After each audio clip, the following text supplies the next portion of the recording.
Hello friends, today I would like to enter into the third unit. That is, till now we have completed all 1D formulations, trusses, beams and other formalities and all that we have completed. Today I will be introducing you to two-dimensional FEM analysis by using two-dimensional elements. So today we are discussing more about constant strain triangular element. This is one of the very popular 2D element, and how to formulate FEM analysis by using these CST element we call it. So by using the CST element, how to find out the nodal displacements, how to find out the stresses and how to find out the strains within the elements across these nodes. All these details we will discuss today. So today we are entering into unit 3.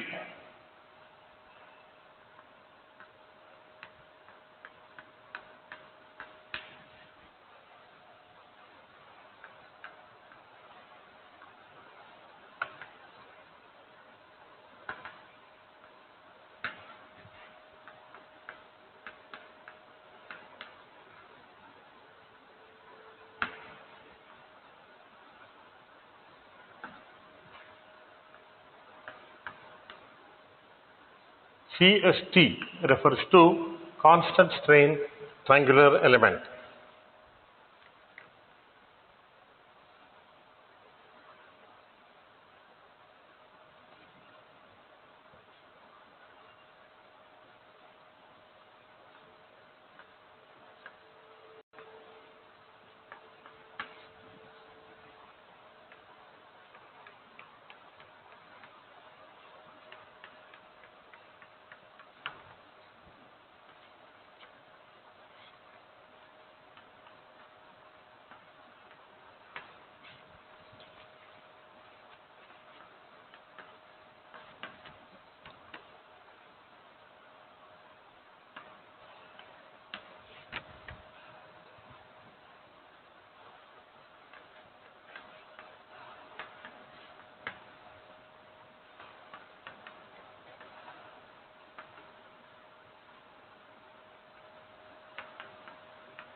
So this is the two-dimensional plate whose thickness is T at given point, or it may be uniformly can be considered all this. This is the boundary which is going to be shown here, and here this boundary condition specifies that the displacement at all these points, it is going to be 0. See, one point to remember, in two-dimensional the displacements are in 2D, that is, you will be having both displacement in x direction and displacement in y direction. So therefore, your displacement vector, if you look at the displacement vector, the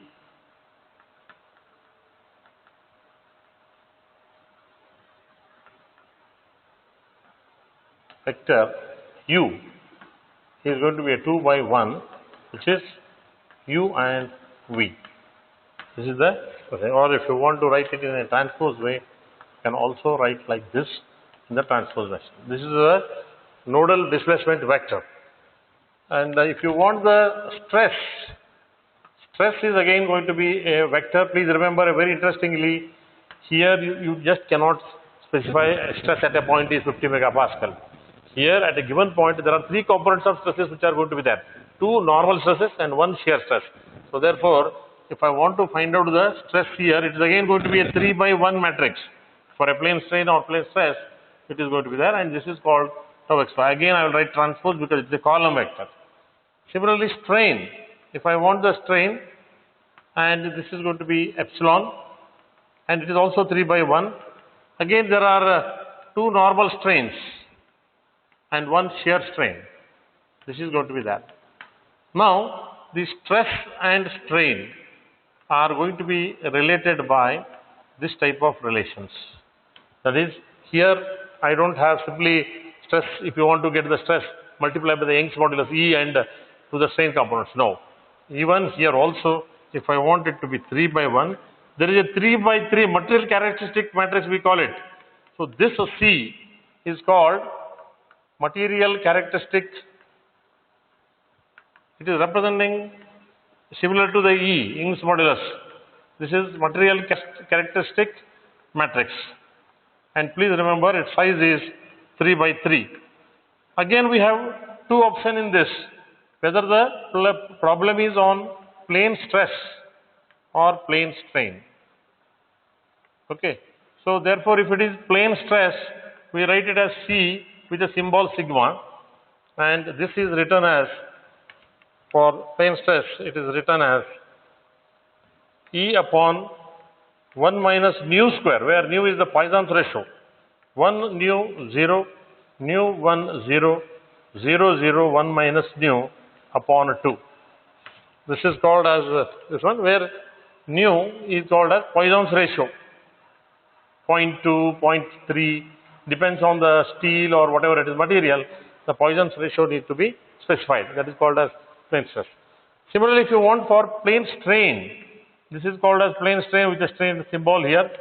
It will be written as E upon 1 plus nu, 1 minus 2 nu into bracket 1 minus nu, nu 0, nu 1 minus nu 0, 0 0 1 minus 2 nu upon 2.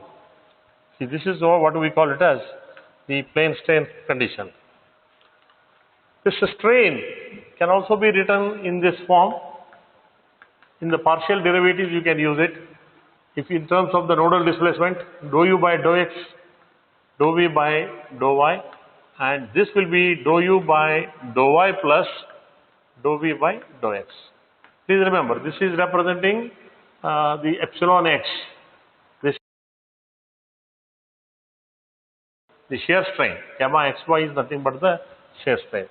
So we need to find out these partial derivatives for the strain, and when we multiply with respect to the material corresponding material characteristic matrix, so you will get the stress components. See, I hope you know, already you know that plane stress and plane strain, these are the two conditions.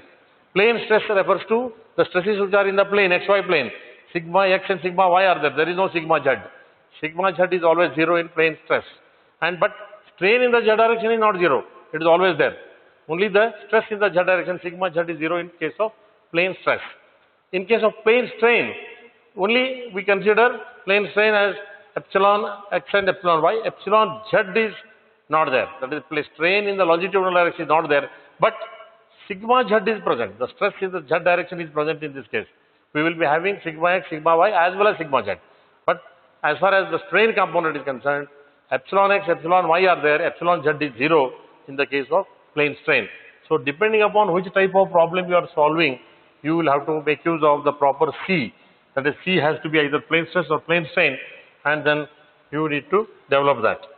And the volume wise, if you talk about the elemental volume, here area is not constant. So it is having uniform thickness. So we generally write the elemental volume as T into dA. Thickness is assumed to be uniform throughout the body, and dA, or the elemental thickness, is constant. So every element will have a constant thickness, and the area is going to be dA. So this is what is called as the 2D relations, what you can say, two-dimensional different kinds of relations. Now, how to make the finite element formulation? We'll go for it now. Okay, now let us go to finite element formulation.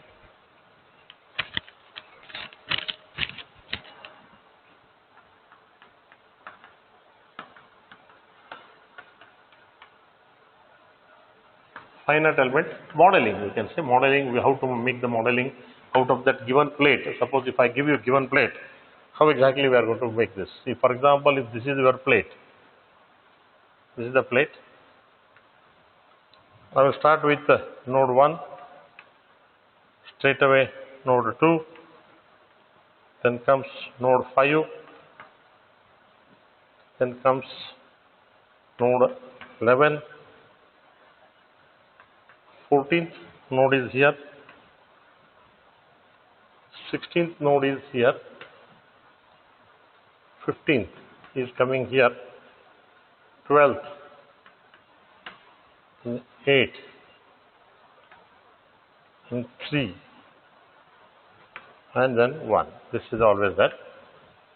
So internally we will be having 1 here. This is 1, This is one, and then I will have here,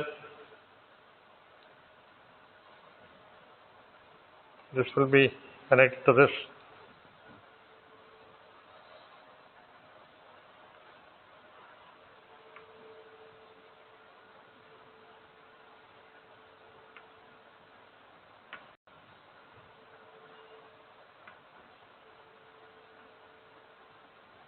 These are the elements which are going to be connected.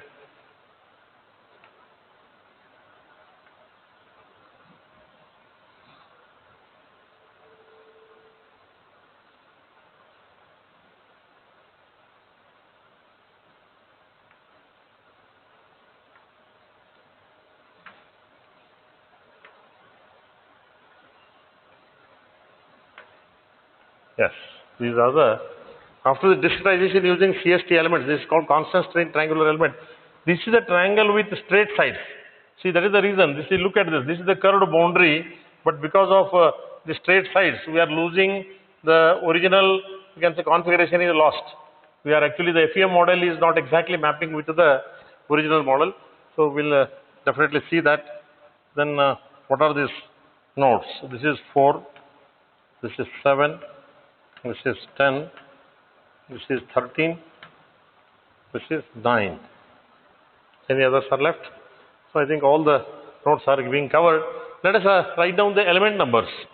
What are the different element numbers? We'll use some different color here and we'll write the element numbers. For example, let me call this. This is of course 6 node.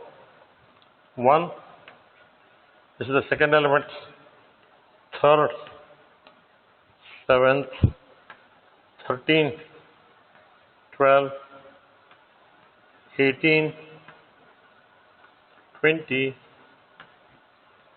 19, 15,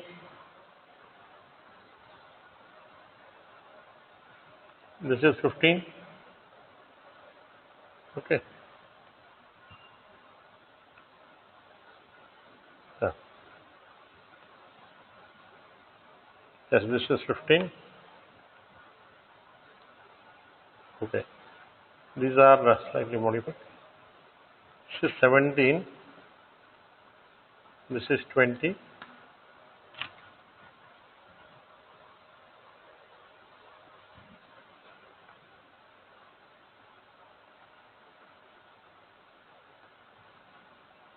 yes.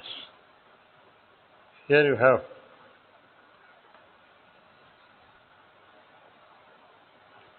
16th node is here, 14, 15 is there.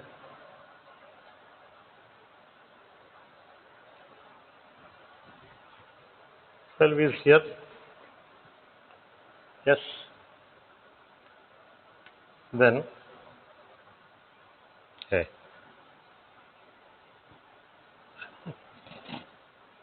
Right? Oh. 4, 5, 6, 11,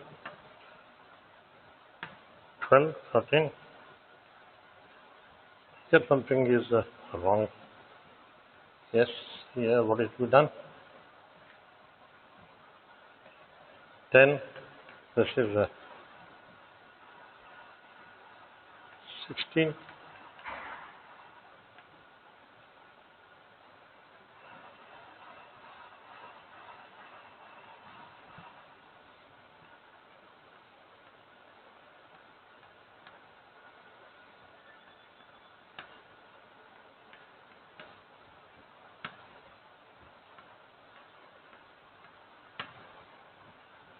Yes, all the elements are taken. Let us write this. So I hope you can understand that these are the, after the discretization, this is what I will get. This is the global coordinate system. This is there, of course, since you are fixed here, let us fix this edge. This particular edge is fixed. So I am going to show this. This is what is called as the FE module. That is one to have discretized using these CST elements into number of elements, and these are the global nodes. You can see all these nodes are global nodes. So if you look at this node element number 1, its global nodes are 1, 2 and 4. If you take the second one, it is 2, 7, 4. Please remember, always when we are reading the node number, it has to be in the anti-clockwise direction. Whatever you start, that is has to be read in the anti-clockwise direction. Then later on I will be showing that when you are finding the determinant of the Jacobian, since it should not come as negative, we need to always go in the anti-clockwise direction. So therefore, how exactly this is to be done? Suppose if this is your node number, for example, if j is the node number, then the horizontal degrees of freedom, like for example 2j minus 1 and this is 2j. This is how we are going to write that. For example, this is nothing but the node j. Okay, this is the node j.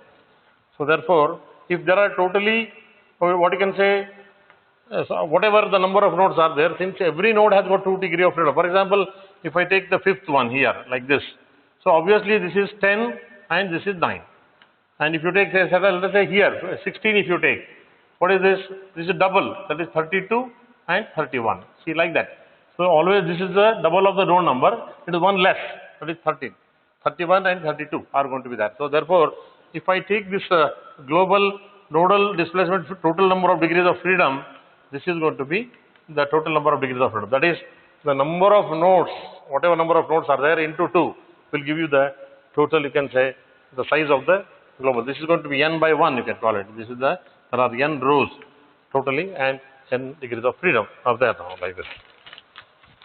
I was just mentioning about if I take out one of the element, for example, if I take our, let us say this is our CST element like this, okay. I'll take one of the CST element like this. Yes, this is our CST element with 1, 2 and 3. See, always I told you there are 2 degrees of freedom at the local nodes associated. These are the local degrees of freedom. See, this is the element number E, you can call it. And suppose if I say this is the element number E, and at a given point, if you are interested to find out the displacement within the element at a coordinate of x and y, okay, these are nothing but Q1, Q2, Q3, Q4, Q5 and Q6. Please remember, every element has got 3 nodes and there are total 6 degrees of freedom because every node is associated with 2 degrees of freedom. So therefore, your nodal vector is going to be 6 by 1. If I write it in the transpose form, Q1, Q2, Q3, Q4, Q5 and Q6. This is always remaining the same for every element. Whereas the global, you can say nodal displacement vector, it depends upon the global node numbers. How many elements are there and how many nodes are there, that is different. Whereas every element has got always 6 degrees of freedom. So therefore, this is going to be x and this is going to be y. And the coordinates of each, one of them x1, y1, this is x2, y2, and the coordinate of the third one is x3, y3. So for these 3 coordinates, these are the nodal displacement what we are having. And then you have to connect the mapping of this substituted. For that you need to define the element connectivity table, we call it. Connectivity table, okay. What it says, tell me. This says, suppose we have element. This is the element, you can say. And let us say this is our element. Like let us say this is our element number. Let us take this element number like this, element number. Or element E, what is the number of element, you will just see that. There are totally 3 local nodes here, 3 nodes. And all are designated by 1, 2, 3. Okay, 1, 2, 3. And you can terminate this. This is there. Now come on, let us take the first element. Look at this, 1, 2, 3. Maybe you can go up to 20th element or whatever like that. That you can list out all the number of elements which are there. Now, for example, this is the element number 1, 1, 2, 4. So therefore, I will be writing this as 1, 2, 4. That is the element connectivity. What about the second element?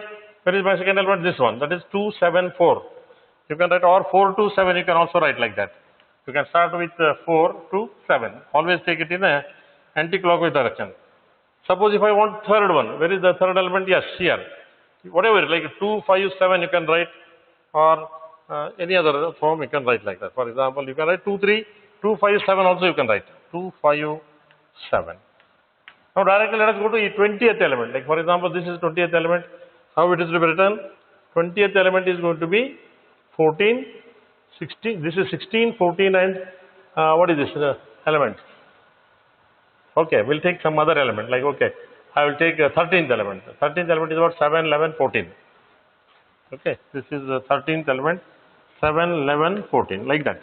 See, you can go on writing this connectivity. When it is fed into the computer, computer will understand the connectivity, and then while making the global stiffness matrix, it uses this connectivity, and then finally it takes care of all these things now. Okay. Yes. So once you know what is the detail about this particular element, now let us throw more light on this constant strain triangular element.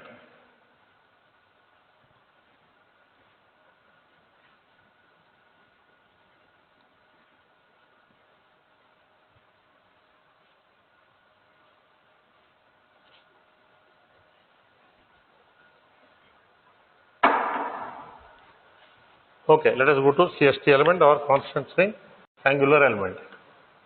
Constant strain. Why it is called as constant strain, I will tell you after the calculation. Constant strain triangular element, or it is also called as CST element, we call it. Okay, that's right. Now, whenever we want to define an element, the most important first thing to be defined is the shape functions, because already we know that when I take an element here like this with, let us say, 1, 2, 3, definitely the FEM will always give you the, what you can say, these nodal displacement. If you know these 6 nodal displacement, like for example Q5 and Q6, but these are the displacement at the nodes, specified nodes. But you may be interested to find out the displacement or stress within this element. So for that, we need to know the displacement of this point at a given coordinate x and y. So to find out u and v, by making use of these known nodal displacement, I need to make use of what are called as shape functions or interpolation functions. So therefore, I need to define, since there are 3 nodes, I need to define 3 shape functions. Please remember, the number of shape functions are directly proportional to the number of nodes. If there are 3 nodes, 3 shape functions. 4 nodes, 4 shape functions. 2 nodes, 2 shape functions. Like that. It depends upon the total number of nodes which are present in them. So therefore, our objective is always to define how to find out these things. And again remember, these are all defined in natural coordinates. Again remember, since it is a 2D element or 2D analysis, we need to have 2 natural coordinates. Earlier, up to 20, you have used only zeta coordinate. Okay, in even beam also you have used only zeta coordinate, because it is very much similar to one-dimensional analysis. But in the present case, we need to use this. The property of this shape function is n1 plus n2 plus n3. When you add all the 3 shape functions, it is always equal to 1. This is the point always you have to remember. The summation of all the shape function is always equal to 1. So therefore, let us go to derivation of the shape functions, like derivation of these 3 shape functions in natural coordinates, of course. Functions in natural coordinates. Okay, what are this? So therefore, once again I will redraw this figure.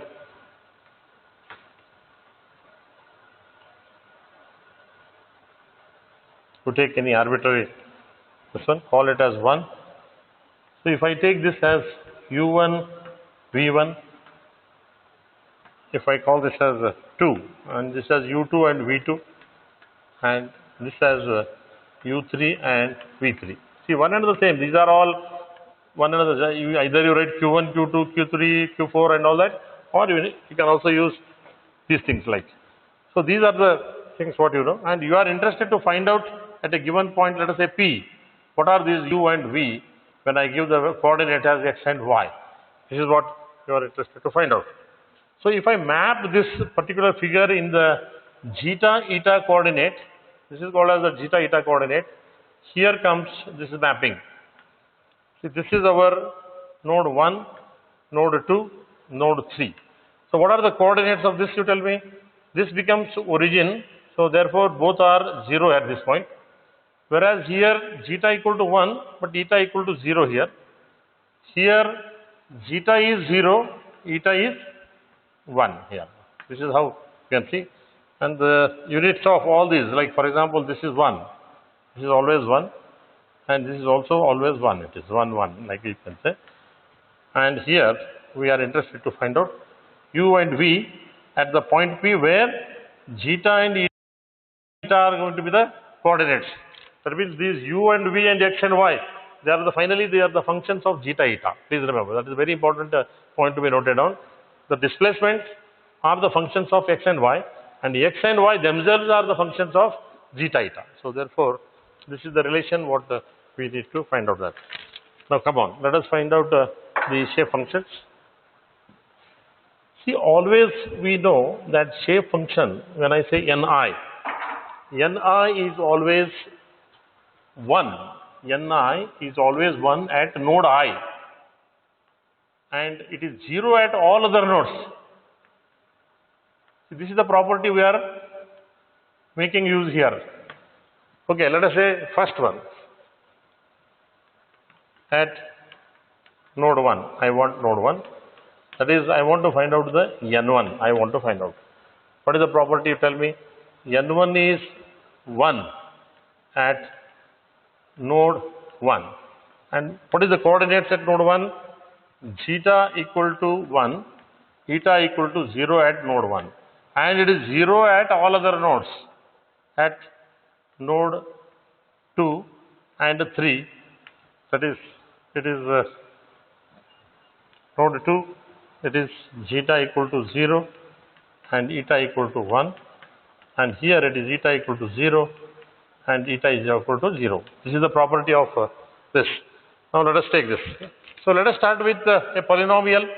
Let n1 is, let us say, constant a1 plus a1 zeta plus a2 zeta square. Let me use a, because there are 2 degree of freedom associated with that, I will be using a 2 degree polynomial for my calculations. Not the zeta square, since I am using the other one, yeah, it is zeta.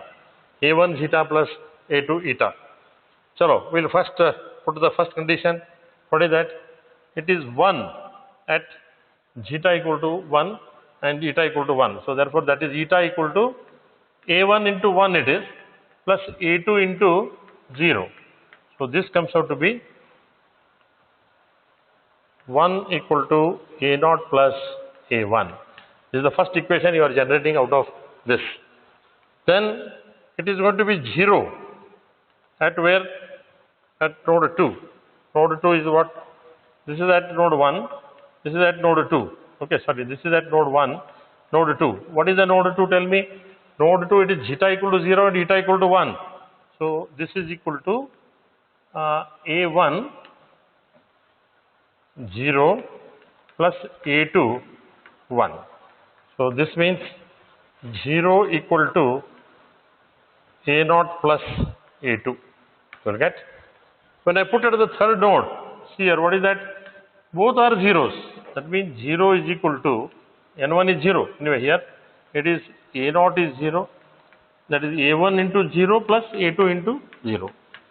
So this simply says that A0 is also 0. So this is no more there now, like that. When A0 is not there, I can directly make use of this. Tell me what I will use. This, if I make use of that, by solving this, how we will get that?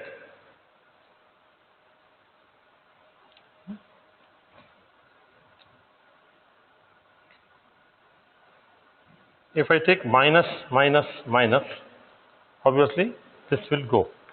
So it is A1 minus A2 is equal to 1. So what else will come? A0 is already 0. That means what? Yeah, I think A0 is already 1. So that means A0 plus A1 equal to 1. That is A0 is 0. A1 equal to 1. Similarly, when you use the second one, 0 equal to A0 plus A2 when you use, since this is 0, A2 is 0. So the final answer is A1 is 1, A2 is 0, A3 is 0. So So that means if I want my n1 of zeta, it is equal to a0 is 0, a1 is 1, that means this is 0 and a2 is 0. So therefore, according to this, the first shape function is always equal to zeta. In the similar manner, now let us go for n2 now. Second, I will take this n2 zeta I want to find out. So let n2 is equal to a0 plus a1 zeta plus a2 eta only. This is the same relation I want to put. Now at node 1, at node 1, node 2, node 3. See, you are already knowing that node 2 is always 0 at all other nodes, and it is except at node 2, it is 1. So therefore, it is going to be 0 at all other 3 nodes. So therefore, if I put this, what is the value of this? This is a0 plus a1. At node 1, zeta is equal to 1 plus a2 into 0, because eta is 0 there. When it comes to second, that is 1 is equal to a0 plus a1. At 2, it is zeta is 0 plus a2, it is 0. What is that? No, eta a2 is 1 and this is 0. Fine, this is there. So here it is a0 plus a1 0 plus a2 0. So what it says, simply again it says that a0 is 0.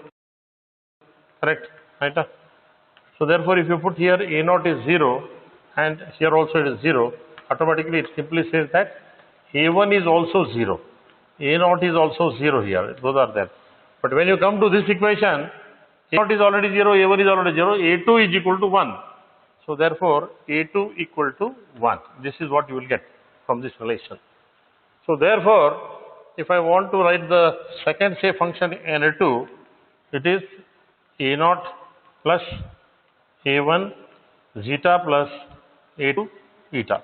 Since a0 and a1 are 0, it is 1 into eta. So therefore, this is eta.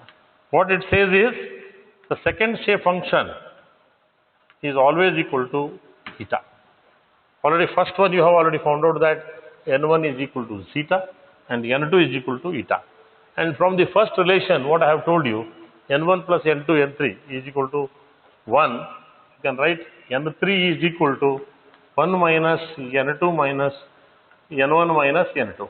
This you can write as this minus this. So therefore, these three are going to be our shape functions. For a constant triangle, these are going to be the, what you can say, the values of the shape functions.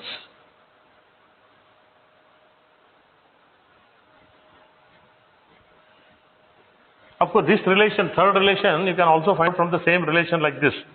If you want, you can try that. I mean, I will not help you much. See, this is n3 is equal to again a0 plus a1 zeta plus a2 eta you can take. Again at node 1, node 2, node 3. See, you know that node n1, n3 is 0 at 2 nodes, and it is always at node 3 it is 1. That is what I told you. Always node 3, n3 is 1 and it is 0 at all other nodes. So therefore, if you go by this relation, a0 plus a1 1 plus a2 0. Here if you want a0 plus a1 0 plus a2 0. a2 1. Okay. Here it comes a0 plus a1 0 plus a2 0. Okay. So this simply gives you, look here, what is this will give you? If you look at this, this is gone because it is already there. a1 equal to 0. So therefore, a1 is going to be 0.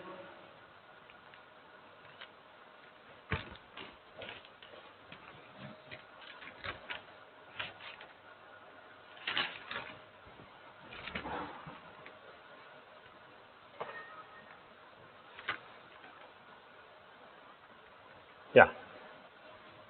This particular thing. Yes, this is going to be, yes, it is going to be a0 plus a1 equal to 0 you will get. Here what you will get? This will go, therefore A0 plus A2 equal to 0 you will get. In this, what you will get, you tell me? This you will get, since these two are 0, A0 equal to 1 you will get. So therefore, if I put this into this equation, what will be this? If I put this, A1 equal to minus 1, because if I put 1, it will be there, and A2 equal to minus 1 only, that is also minus 1. So therefore, if you and A3, this A0 is obviously 1. Okay. So therefore, if I want N3, A0 is 1, A1 is minus 1 zeta, plus A2 is also minus 1 eta. So this comes out to be the same answer you will get, 1 minus zeta minus eta. This is what you are going to get that. So once you know these shape functions can also be expressed in other forms also. That is what we call it as area coordinates, we call it.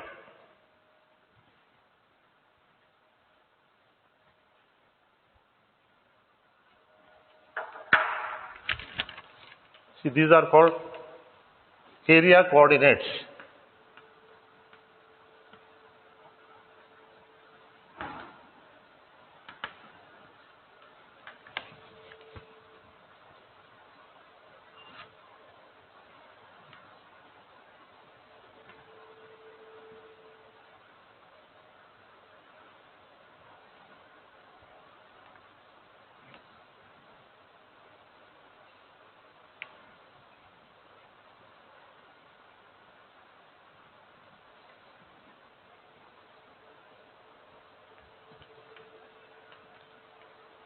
This is for shape function N1. The shape function N1 varies 1 at node 1 and it is 0 at other two nodes. So it is going to be a tetrahedron of this shape, and if you take this, this is our N1, and if you project it here, this will come here. This is the coordinate where I want to find out the value of N1 here. So therefore this is nothing but N1 at x comma y, this particular line, what it represents. And this coordinate wise, this is eta equal to 0 and this is eta equal to 1. And if you take this is eta equal to 0 and this is eta equal to 1. Okay, this is 1. This is what for shape function N1. If I consider for N2, it will be something like this. See here, like this it is that. This is 2, this is 1 and this is 3. So obviously this is the triangular face which you are going to get this, and as I told you, N2 is always 1 at node 2 and it is 0 at other two nodes. Therefore, if I take this and take this parallel to this, if I take here and this is already there,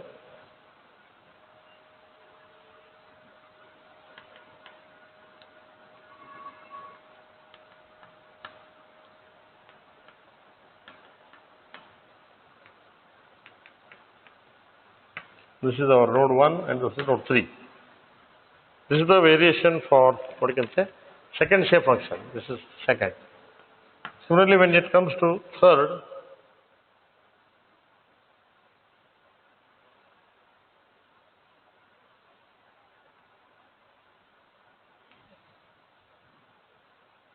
this is third, 2 and 1. See again N3 is 1 at node 3, and this is the angular face which is sloping from node 3 towards this edge. It is coming here, and if you go by the same like this and this,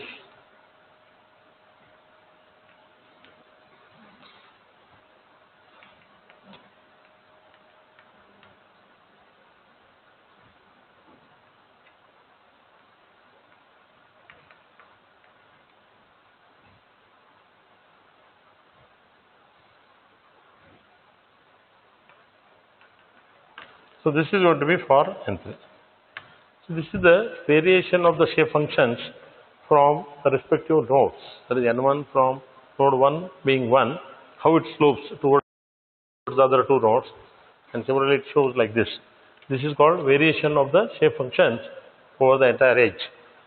Now, another way of representing this particular, you can say, is if you can draw a triangle like this, and if you divide this triangle into three parts, like if I take a centroid and if I divide this, and we will call it as A1, A2 and A3, and you are interested in this particular point, you want to evaluate all the three things.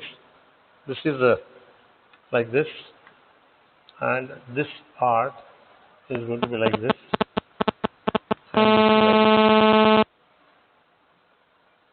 this is the node 1, node 2 and node 3. This is going to be zeta equal to 1, this is zeta equal to 0, this is zeta equal to 1, eta equal to 0 here. What interesting point it says is the total area of the triangle is A, and when it is being divided into three parts because of the coordinate xy, each one, obviously you know the summation of this A1, A2 plus A3 is always going to be the total area. This is always, you know it. And each of them, they are representing like N1 if I want, it is A1 upon total A, N2 is the second area upon the total area of the element, N3 is A3 upon A. That's why when I add it, A1 plus A2 plus A3 upon A, which is assumed A by A, and summation of that will be equal to 1. So always I told you, N1 plus N2 plus N3 is always equal to 1. That will always map here. Like this is what. If I want to write N1 plus N2 plus N3, it is always equal to 1. Okay, I hope you understood this. Now let us enter into another very important part of this. This is called isometric representation, isoparametric representation.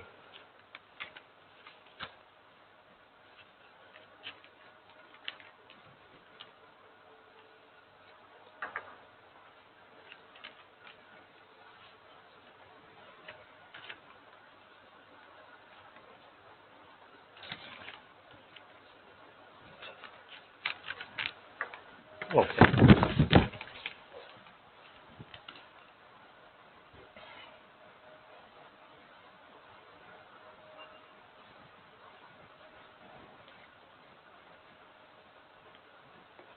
See, this we are entering into a new concept called as isoparametric representation. What is this? We'll see that. Once you have defined the shape functions, now let us write isoparametric representation. This is called as isoparametric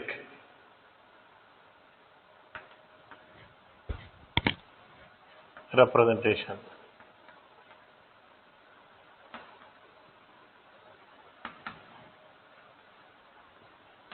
So yeah, once again I would like to tell you, we have already taken this particular drawing, 1, 2, 3. When you take, these are Q1, Q2, and this is our Q3 and Q4, and these are Q5 and Q6. When you want to find out the nodal displacement in the inside the element at a coordinate x and y, if you want u, since there are three horizontal displacements which are known to me at the, you can say these are the three odd numbers, Q1, Q3, Q5 are the three horizontal nodal displacement in the x direction. Since u is in the x direction, I can find out the u using these three shape function. U is given by N1 Q1, N2 Q3 plus N3 Q5. I can write. Similarly, if I want the vertical displacement V, but using the same shape function, but considering all the vertical displacements now, that is Q2, Q4 and Q6, I can very easily find out all these things. Maybe if you want, since you know it, this is zeta into Q1, eta into Q2 plus 1 minus zeta minus eta Q5. Whereas this is zeta into Q2 plus eta into Q4 plus 1 minus zeta minus eta Q6. This is what one can write down in this particular fashion. You can write down it. So therefore, if I want to express this in our original terms like this, see what is missing here. Like you can very well write it as U1, N1, Q1 is there, but there is no Q2. So therefore, 0 Q2 I will write. N2, Q3 is there, but Q4 is not there. N3, Q5 is there, but Q6 is not there. So since it is not there, I can very well write it as 0 into Q6, I can write it. Similarly, tell me, what is I can write? There is no Q1 here, so therefore N1, Q2 I will write. Then here there is no Q3, I will write 0 Q3, but N2, Q4 is there, plus 0 Q5 is there, plus N3, Q6 is there, like this. So if I take these in the matrix form, let us say this as V and U, this I will call it as the nodal displacement vector. If I write it in the form of a, what you can say, matrix, if you look at this, this is going to be N1, 0, 0, N1, first 4, you can write. Then this is going to be N2, 0, 0, N2. This is N3, 0, 0, N3. Okay. And all these 6 nodal displacements are written here, like Q1, Q2, Q3, and up to Q6. I can write like this. So please remember, if you write this, this is 2 by 1, whereas this is 2 by 6, whereas this is 6 by 1. So therefore, I can write it in the short form as NQ. So that means the important relation here is U is equal to NQ. I can write like this. In case in future we are really required to take a transpose of this, in that case, this will be written as Q transpose N transpose. So this is one of the very important relation between the nodal displacements and the displacement of a given point. These Q, set of Q will always be the known nodal displacement at the 3 nodes in the both X and Y direction. Whereas U and V are the unknown nodal displacement at the interior of the element. At a given specified coordinate X and Y, at the interior of the element, I would like to find out the displacements U and V. That can be interpolated by using the nodal displacements which are already known to us. So therefore, for the triangular element, this is also represented in terms of nodal coordinates using the same shape function. Now, another interesting parameter, what you can see in the last class, I have already told you.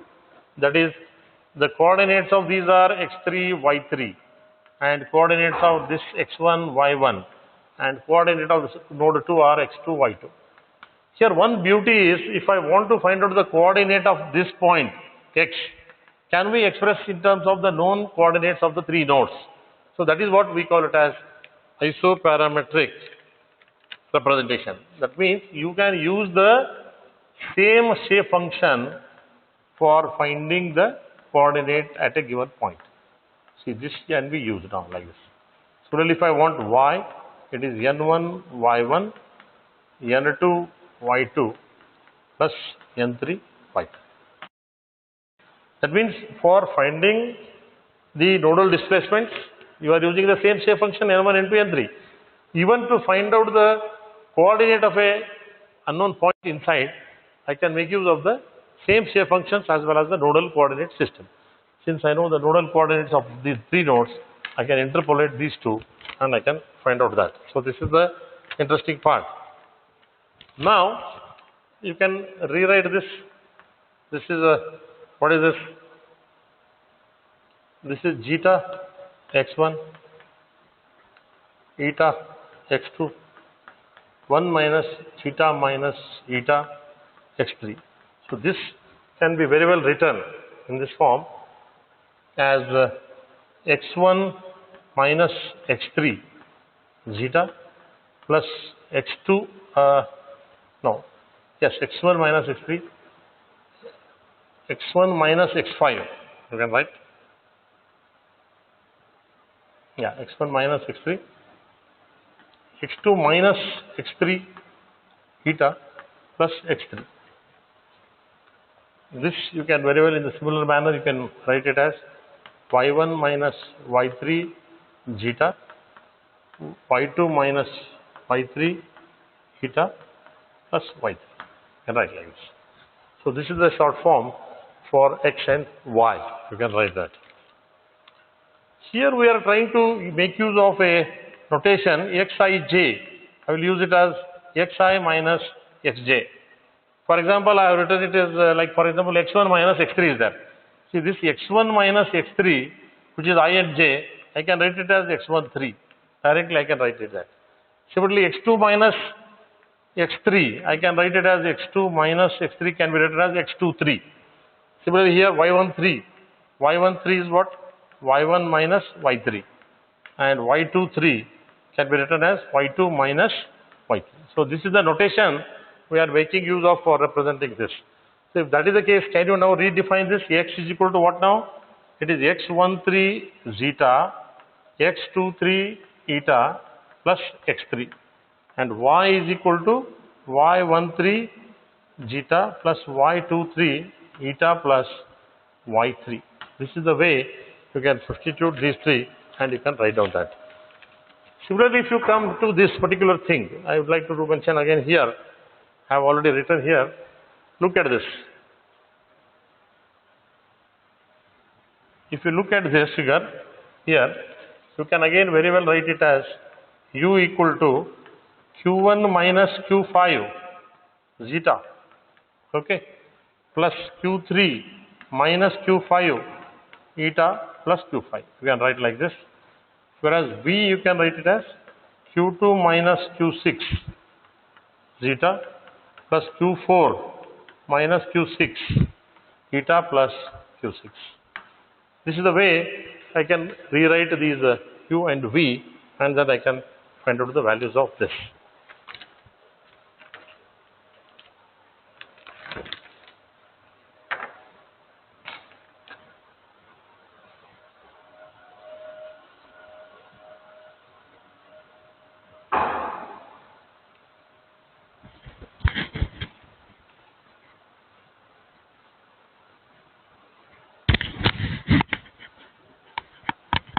Let us quickly take one simple problem, how I can use it for finding the shape function at a given point. Because see, one point you remember, these n1, n2, n3 are not constants. They have to be evaluated at every point. Like the moment you say x and y, for every x and y combination, you will always have the corresponding values of n1, n2, n3. So therefore, let us take this problem. This problem says evaluate the shape function .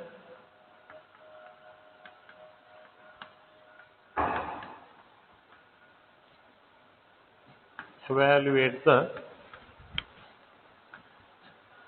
shape functions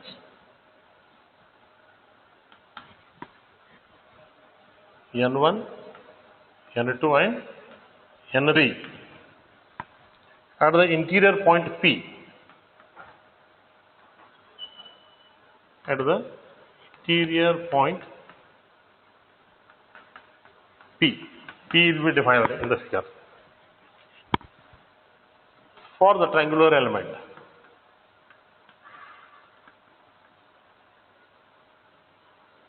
Which is shown in the figure. Okay. So let me give you the figure. Here, this is going to be the figure. It is like this, it is like this, and like this. 1. It has having the coordinate as 1.5 and 2. The second coordinate is having 7, 3.5, and the third one is having 4 and 7, like this. And the point P, which is given here, it has got its own coordinate 3.85, comma 4.8. So these are the coordinates at the interior points. This is x and this is y. So we have to find out the shape functions at this particular coordinate, and we have to find out. See, since we know the coordinates, let us write down that. What is x1? What is y1? x2 is what? y2 is what? x3 and y3. Come on, tell me. x1 is 1.5, 7 and 4. First figure always represents the x coordinates. Then next 2, 3.5 and 7. This is going to be your totally what you can say coordinates of the 3 points. And what you require to find out is, let us say x13 you know, x23 we want, y13 we want, y23 we want. You are knowing that x13 is nothing but x1 minus x3. This is x2 minus x3. This is y1 minus y3. And this is y2 minus y3. Chalo, tell me, what are these? If you would like that, what is this x1 minus x3? 1.5 minus 4. 1.5 minus 4 is minus 2.5. Okay, this is that. And x2 is 7 minus 4. 7 minus 4 is 3. Okay, y1 3. y1 minus y3. 2 minus 7, that is minus 5. y2 3, that is 3.5 minus 7, that is minus 3.5. Okay, so this is the thing what you are already doing that. So now let us go to our earlier equation. X is equal to n1 x1 plus n2 x2 n3 x3.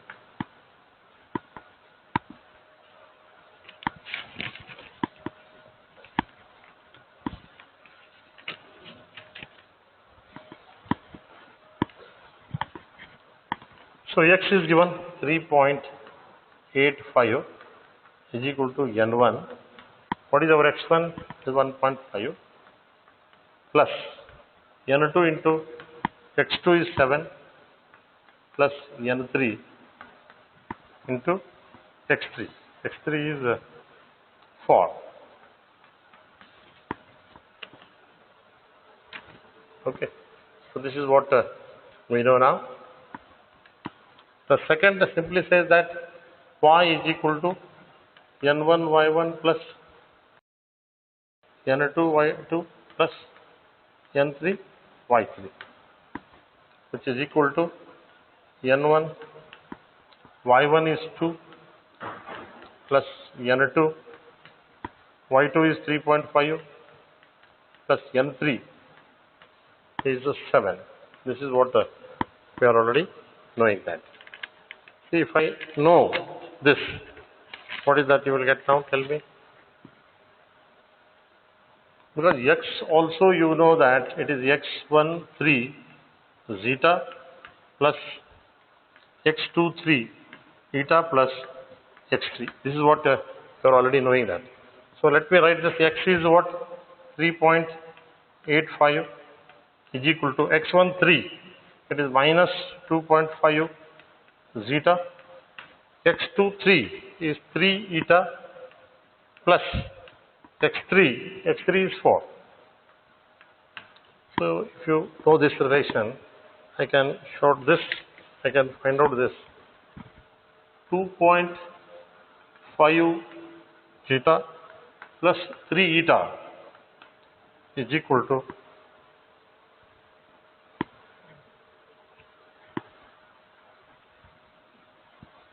minus this equal to 4 minus 3.85, which is 0.15. This is 0.15. Okay. From this equation, I will get this. Now let us go to the next one. That is y is equal to y13 zeta, y23 eta plus y3. See, what is y? Y is 4.8. It is interior point. y13 you have found out. This is for minus 5. So minus 5 zeta and minus 3.5 eta. Okay. And y3 is 7 plus 7. So this will give me, if I take it on the other side, 5 zeta plus